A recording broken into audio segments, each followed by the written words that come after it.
அனைவருக்கும் வணக்கம். ஓம் முருகா சரணம். இன்று நாம் இந்த பதிவில் பார்க்க போவது மாசி மகம் பற்றிதான். மாசி மகம் எப்போது எப்படி வழிபடலாம், எந்த தெய்வத்தை வழிபடலாம் என்பது பற்றிதான். பொதுவாகவே பௌர்ணமி நாள் சிவபெருமான் முருகனை வழிபடும் நாளாக இருக்கிறது. இதில் சில குறிப்பிட்ட மாதங்களில் வரும் பௌர்ணமி மிகவும் விசேஷமானது. இந்த நாட்களில் நாம் விரதமிருந்து வழிபட்டால் மிக உயர்ந்த புண்ணியம் செய்ததற்கு ஈடாகும். சில குறிப்பிட்ட மாதங்களில் வரும் பௌர்ணமி மிகவும் விசேஷமானது. இந்த நாட்களில் விரதமிருந்து வழிபட்டால் மிக உயர்ந்த புண்ணியம் செய்ததற்கு ஈடாகும்.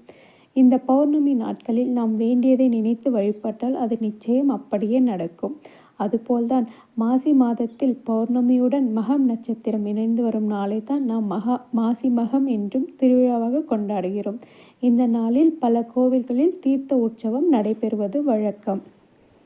இந்த நாளில் தோஷம் உள்ளவர்கள் புண்ணிய நதியில் நீராடி வருவதால் தோஷங்கள் நிவர்த்தியாகும் என்று சொல்லப்படுகிறது. மாசி மகத்தில்தான் அனைத்து நீர்நிலைகளிலும் கங்கை கலந்திருப்பதாக கூறப்படுகிறது. அதனால் மாசி மகத்தில் நீராட வேண்டும் என்று சொல்லப்படுகிறது. இந்த மாசி மகத்தில்தான் கும்பகோணம் மகாமகம் திருவிழாவாக கொண்டாடப்படுகிறது. வட இந்தியாவில் இது கும்பமேளாவாக கொண்டாடப்படுகிறது. இப்போது மாசி மகம் எப்போது, என்ன தேதி என்று பார்ப்போம். மார்ச் 12ஆம் தேதி புதன்கிழமை அன்று அதிகாலை 2:15 மணிக்கு மாசி மகம் நட்சத்திரம் ஆரம்பமாகிறது. அதேபோல் மார்ச் 13ஆம் தேதி வியாழக்கிழமை அதிகாலை 4:05 மணி அளவில் மகம் நட்சத்திரம் முடிவடைகிறது. இந்த நாளில் நாம் எப்போது வேண்டுமானாலும் புண்ணிய நதியில் நீராடலாம். அப்படி புண்ணிய நதியில் நீராட முடியவில்லை என்றாலும் வீட்டிலேயே நாம் குளிக்கும் தூய்மையான நீரில் உப்பும் சிறிது மஞ்சளும் சேர்த்து குளிக்கலாம். இந்த நாளில் நாம் நம் முன்னோர்களுக்கு தர்ப்பணம் தந்தால் நாம் செய்த பாவங்கள் அனைத்தும் விலகும் என்று சொல்லப்படுகிறது. இந்த நாளில் நாம் முன்னோர்களை வழிபட்டு தர்ப்பணம் அளிப்பதும் பல ஜென்ம பாவங்களில் இருந்து விடுதலை கிடைக்கச் செய்யும். இப்போது மாசி மகத்தில் நடந்த சில நிகழ்வுகள் பற்றி பார்க்கலாம். தட்சனின் மகளாக அம்பிகை அவதரித்தது இந்த மாசி மகத்தினத்தில்தான் என்று சொல்லப்படுகிறது. அதனால்தான் குழந்தை இல்லாத தம்பதிகள் மாசி மகம் அன்று புனித நீராடினால் அவளுக்கு புத்திர பேறு கிடைக்கும் என்பது நம்பிக்கை. சிவபெருமான் வருண பகவானுக்கு சாப விமோச்சனம் அளித்ததும் இந்த மாசி மகத்தில்தான் என்று சொல்லப்படுகிறது.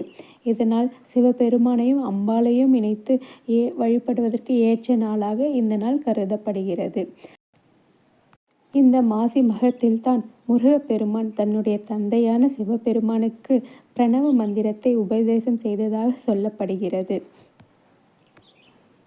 அதேபோல்தான் பாதாள உலகத்தில் இருந்து பெருமாள் வராக அவதாரம் எடுத்து மீட்டு வந்ததும் மாசி மகம் நாளில்தான் என்று சொல்லப்படுகிறது.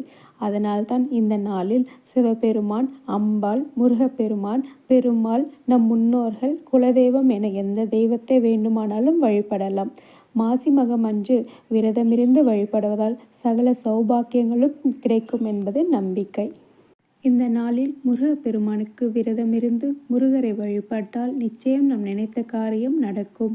அதேபோல் குழந்தை இல்லாதவர்கள் புனித நீராடி முருகப்பெருமானுக்கு விரதமிருந்து வழிபட்டால் நிச்சயம் குழந்தை பாக்கியம் கிடைக்கும்.